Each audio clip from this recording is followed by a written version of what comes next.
So, not too long ago, right? I was on maybe Facebook and I was watching a reel from a very popular podcast type show called Tonight's Conversation, right? And so they were having some kind of event, as they do often, right? That they broadcast, right? And there was a woman that came up and she was asking a question, and I'm so sorry, I was trying to find it so that I can include it in this post, but I just could not find it. But it impacted me so deeply that I wanted to talk about it. So the woman was basically asking the question, is it okay to keep your baby daddy from your kids? Is it okay to keep the baby daddy from the kids, right? And her point was, he's crazy, okay? My ex, my man, my ex, the father of my son is crazy. And she was trying to explain that he had some kind of accident, right? And he fell and hit his head. And ever since that moment, he was crazy, right? And as everyone on the panel was responding to her, she kept trying to cut them off.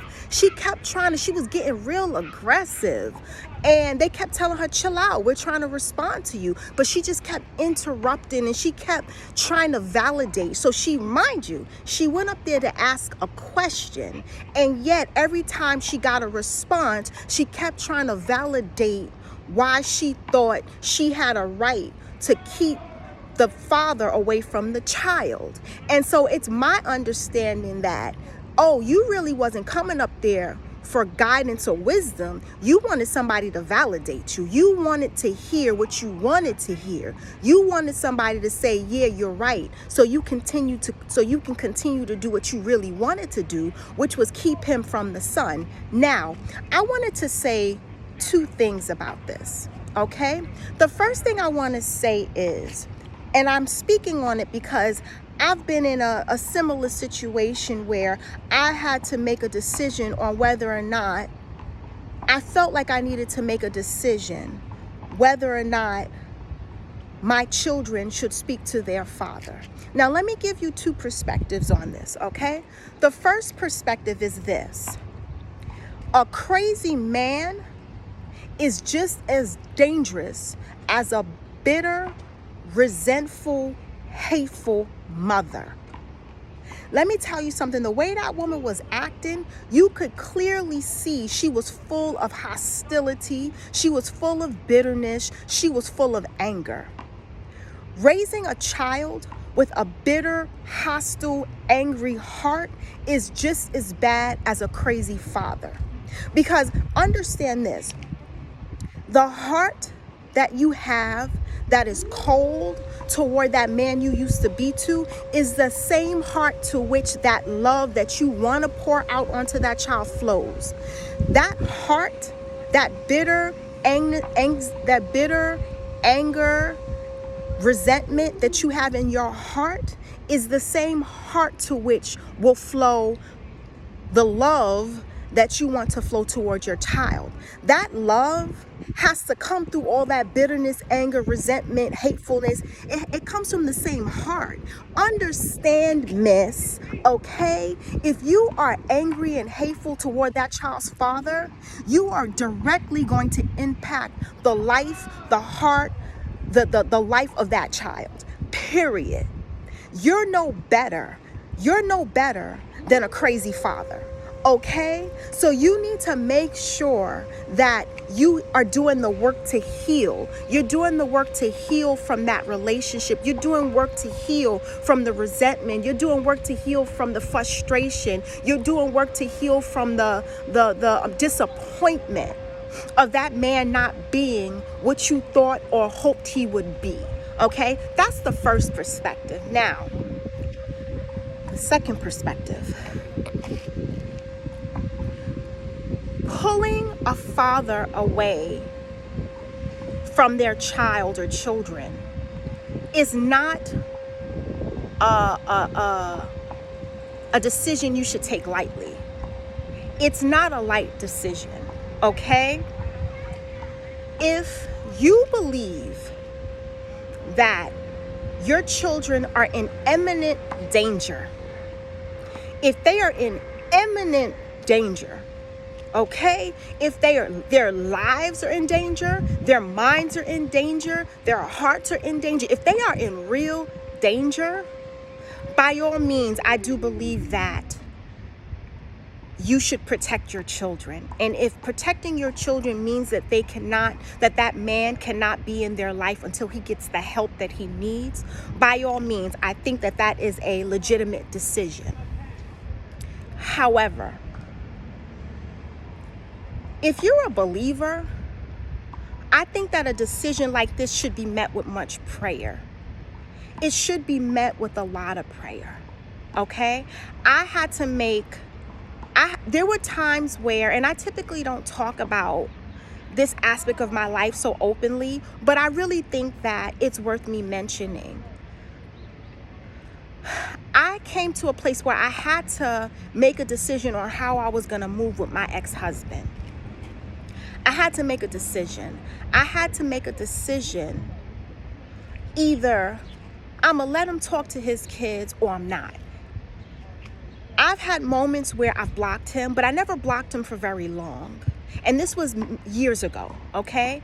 I never blocked him for long. When I felt like he was crashing out, when I felt like he was being hyper disrespectful to me and in turn to the kids, I would pull away. Because let me say something, fathers. You don't get to treat the baby mother however you feel like treating her. You don't get to talk to her how you want to talk to her. You don't get to do her how you want to do her, especially if she is in the care of the children. Now, let me say this. I went back and forth within myself on how I wanted to handle that situation. And I have to say, there were two things that made a huge difference, that impacted my decision. The first one was, I've said this in a video before, I would always say to the Lord, I love who you love and I hate what you hate. And I would say that all the time. I would confess that all the time. And one day I said it, and the Holy Spirit said to me, oh, so do you love your ex-husband? Because at that time, if you would have asked me if I loved him, I would tell you no. That no longer, I didn't feel like I hated him. But if you asked me if I loved him, I would tell you no. I didn't love him or like him. And the Holy Spirit said to me, if you love who I love, then what about him? And let me tell y'all, I had to check myself. That was a hard one. That was a hard lesson. That was a hard one. But I made the adjustment. And today I can say that I love him. My love toward him is not about how incredible I think he is. That's not the nature of my love.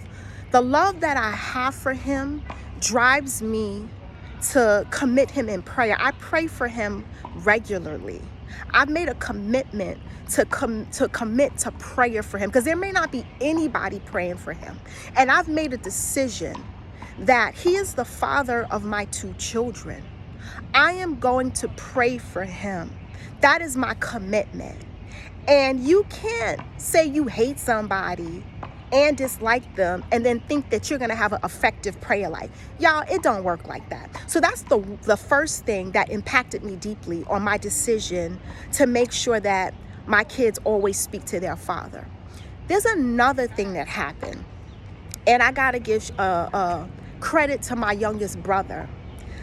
My youngest brother said something to me that was so impactful that that is one of two driving factors on why, no matter what I think about my ex-husband, no matter what I think about him as a father, what he said to me was powerful.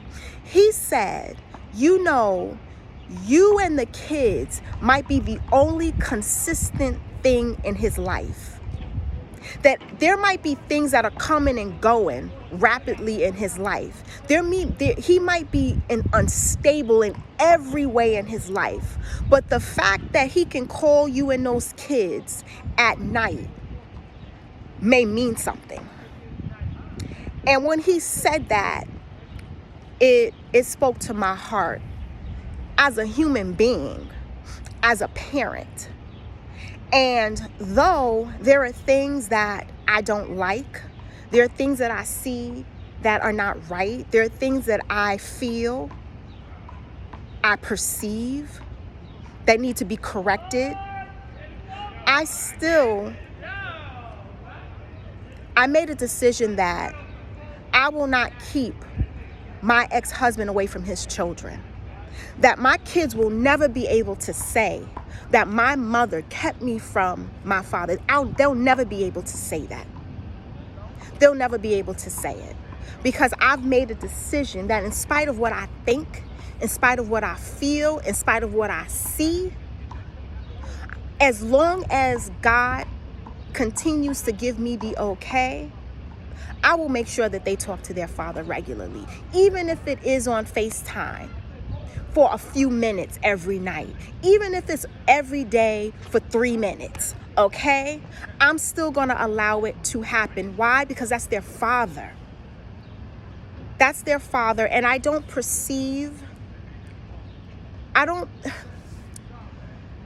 think that unless God tells me otherwise, they need to talk to their father.